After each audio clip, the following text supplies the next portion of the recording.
Semikonduktor merupakan material yang memiliki konduktivitas listrik antara konduktor dan isolator.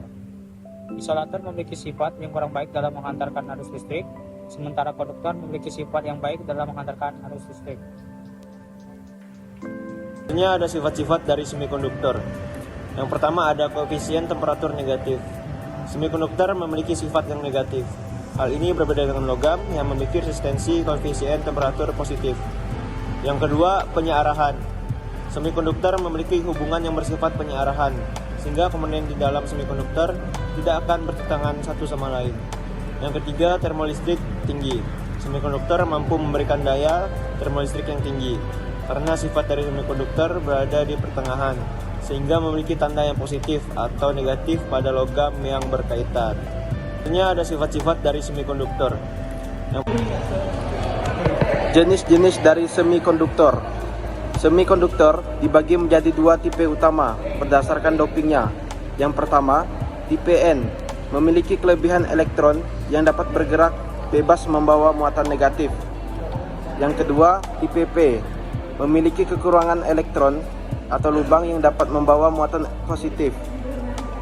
Dari kedua tersebut, kombinasi kedua tipe ini menciptakan junction PN yang merupakan dasar bagi banyak komponen elektronik.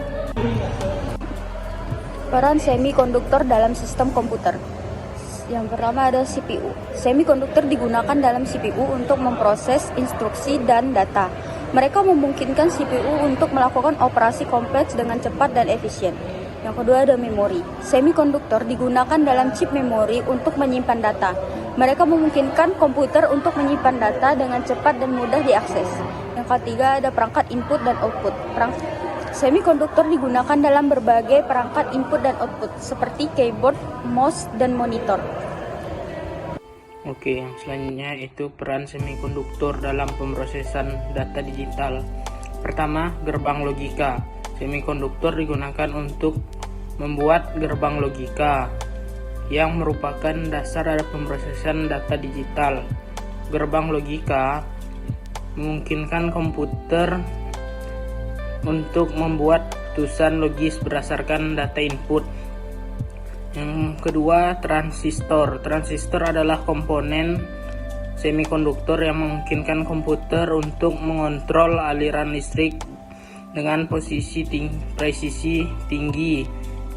Yang terakhir yaitu sirkuit terpadu. Sirkuit terpadu adalah kumpulan transistor dan gerbang logika yang terintegrasi pada suatu EHIP semikonduktor.